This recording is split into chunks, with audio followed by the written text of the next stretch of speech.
What if your deepest anxiety could become the very fuel for an unshakable spirit? An 800-year-old Japanese code holds the key, but you must learn to embrace the fall. There is a samurai principle, forged centuries ago, that can rewire your relationship with fear in 90 days. It asks a price, not of money but of repeated, deliberate failure, to stumble, to falter, to feel the full weight of your nerves and to rise again. The most resilient people you know share one common trait: they don't run from discomfort, they lean into it.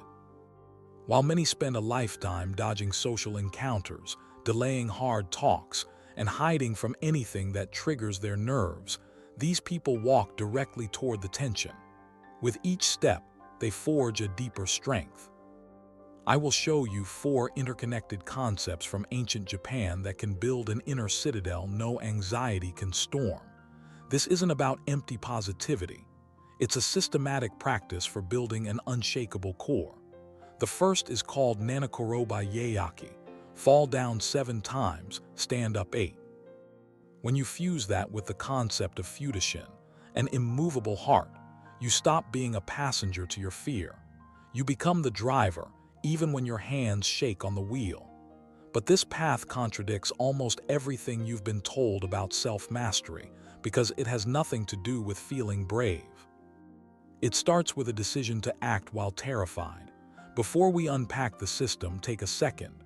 If this resonates, subscribe to the channel Winds of Thought, drop a like below, and in the comments tell me this. What's the one situation that makes your pulse race? Public speaking. A crucial conversation. Meeting someone new? Let me know. Your story matters here. Now back to our path. Let me tell you about Leo.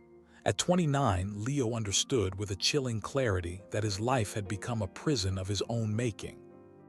Every bar of that cage was welded by his anxiety. He was a skilled software developer, capable and in demand.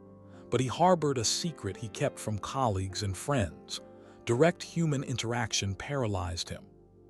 Client calls would send his heart into a frantic drum roll long before he hit dial. Team meetings.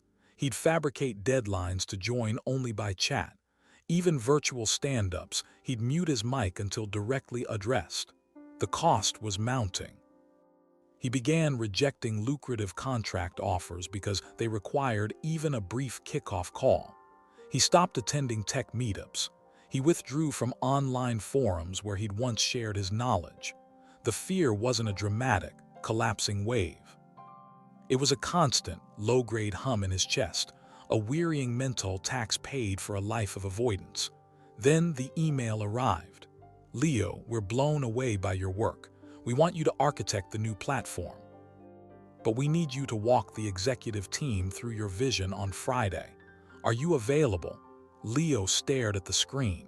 This was the career-making project, and he already knew his reply. As his fingers hovered over the keyboard to type his customary "no," his roommate Maya glanced over. "You're going to turn it down again, aren't you?" Leo sighed. "I can't do it, Maya. You don't know what it's like to have 5 sets of eyes dissecting your every word." She replied softly, "So you'll just keep living in this little box. How many more of these moments can you afford to delete?" The question was a spear to the center of him. He looked back at his year. How many doors had he quietly closed? A dozen. "More, Maya, I've tried to fix this. It always comes back." "Because," she said, "you try to jump the canyon in a single bound. You're waiting to not be afraid of the fall. But what if the skill isn't in avoiding the stumble, but in learning how to land?" That night, those words echoing, he found the phrase, nanakorobi yaoki, fall 7, rise 8, a samurai creed of relentless recovery. Digging deeper, he discovered futishin, the immovable mind, not a mind free of fear, but a mind that fear cannot sway. In that moment, he saw the error of his entire life strategy. He had been trying to delete the anxiety first, waiting for a courage that never arrived. The warrior's way was the inverse: act while afraid. Through repetition, train the body to move even when the mind screams halt. Leo typed his reply, "I'll be there Friday." Friday dawned. Leo hadn't slept, his stomach was a knot. In the conference room, his palms were so damp he pressed them flat against the table. 5 executives watched him. Silence. He opened his mouth. His voice cracked. He swallowed, tried again, a strained whisper. "Hello, I've prepared some concepts." 5 minutes in, a cold sweat traced his spine. 10 minutes, his thoughts scattered. 15 minutes in, the lead executive held up a hand. "Leo, I'm not seeing the clarity we need. Let's circle back." He left the room hollowed out. He called Maya. It was a total collapse. I froze. "Good," she said. "Good. It was a disaster." "You took your first intentional stumble," she replied. "Only 6 more to go. I'm not signing up for 6 more humiliations." "Leo," she said, her voice firm, "you spent 29 years dodging every trip. What happened? You never learned how to catch your balance. Anyone who's ever mastered anything has a graveyard of stumbles behind them. You just planted your first tombstone. Congratulations, you've begun." He researched more. He learned a crucial nuance. Nanakorobi yaoki isn't about failing 7 times and then magically succeeding. It's about conditioning your nervous system not to declare a state of emergency every time you trip. Each stumble is a drill. Each time you regain your footing, your brain logs new evidence. We survived. The system held. A leading neuroscientist who studies fear conditioning explains, the amygdala learns through repeated exposure. Avoidance reinforces the alarm circuit. Confrontation and survival build new pathways of safety. This recalibration requires multiple, deliberate sessions. Leo designed an experiment. If he needed 7 stumbles, he would schedule them. Small, controlled exposures. His list: 1. Call 2 past clients, have a 5-minute check-in, voice trembling aloud. 2. Speak once in a weekly team sync. 3. Record and post a 60-second coding tip, even with visible nerves. 4. Attend 1 networking coffee and speak to 2 people. 5. Give a 10-minute internal demo to a friendly team. 6. Lead a project review with a supportive client. Each item was a planned descent. He could falter. He could go blank. He could sweat. His only mandate was to complete the action and stand back up. Week 1, the calls. His voice shook in both. In one, he had to pause and say, "Give me a second, I need to collect my thoughts." Agonizing. But he finished. Week 2, team sync. He forced out a sentence. "Maybe we should prioritize the back-end fix first." Thin voice, racing heart, but he spoke. Week 3, the video. He recorded it 20 times. The final version still showed a flicker of tension in his eyes. He posted it and continued. Week 4, the networking coffee. He walked in, saw the clusters of conversation, and his instinct screamed to retreat. He whispered to himself, "This is stumble number 4.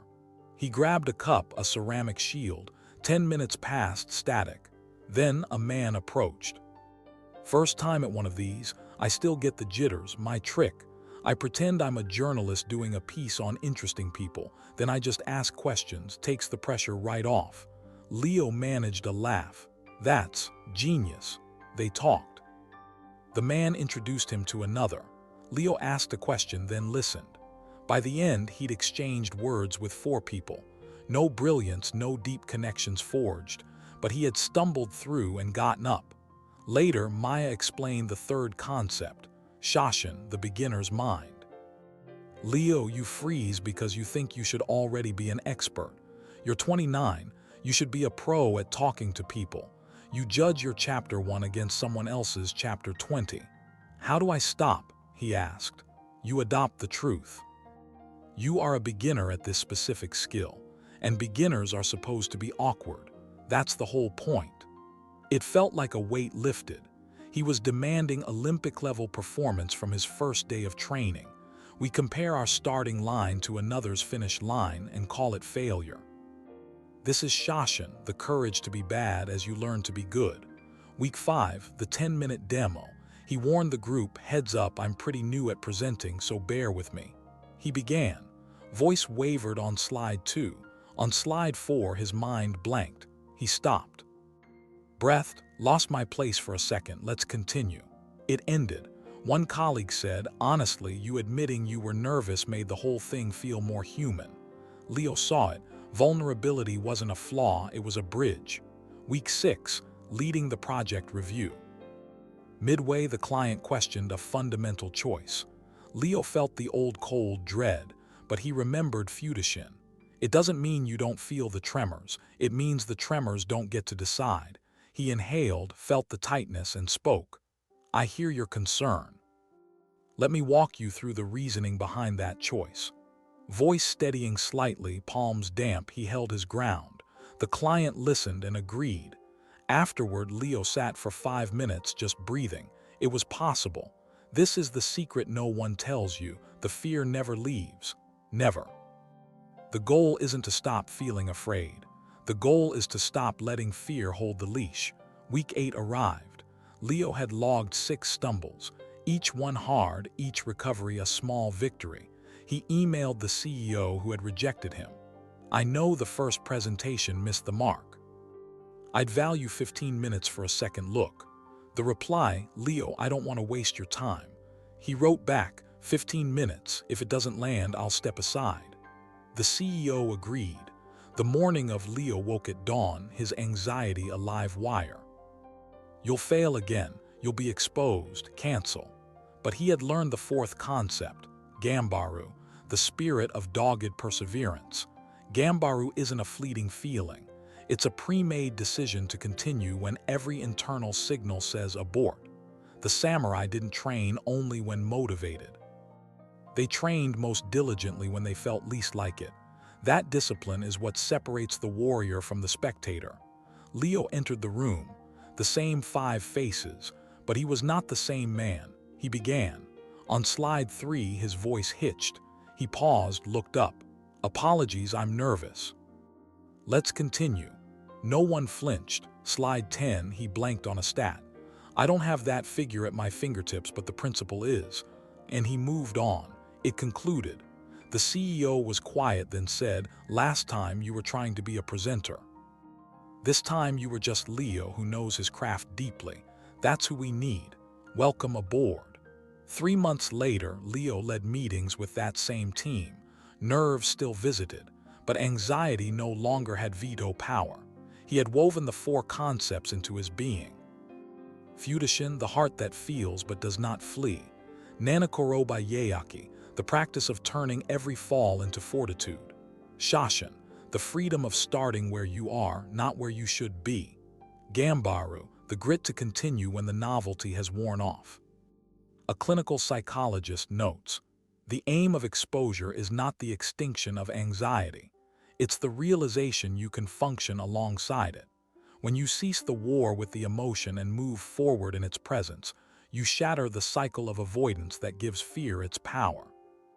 So what did Leo truly learn? First, resilience isn't the absence of fear, it's a presence that stands taller. Second, confident action builds the feeling of confidence, not the other way around. Third, each controlled stumble trains your system that discomfort is data, not danger. Fourth, a beginner's mind is not an excuse, it's an accurate starting point. Fifth, ganbaru is a covenant you make with yourself once and then honor 1,000 times. Leo didn't become a master orator. He still gets nervous. But now, when anxiety rises, he doesn't obey. He notes it. He acknowledges its signal, and he acts. Courage isn't the absence of the storm, it's the decision to sail despite it. This is the ancient, counterintuitive truth. You don't conquer fear by practicing success. You disarm it by practicing the stumble. By falling on purpose in a controlled way and rising on your own terms, you are building the only armor you need, the knowledge that you can fall and that you will rise. So, the question now sits with you. How much longer will you wait to feel ready? Or will you, like Leo, like the warriors of old, decide that your growth lies on the other side of the discomfort you've been avoiding? You will stumble, maybe 7 times, maybe more, but you only need to rise 1 more time than you fall. If this exploration shifted something for you, please support Winds of Thought by liking this video. It truly helps. And remember to subscribe for more journeys into timeless wisdom. Tell me in the comments, what is your first scheduled stumble this week? What small, brave action will you take? Thank you for watching, and when you feel that familiar tightness, smile. It's just your strength waiting to be forged.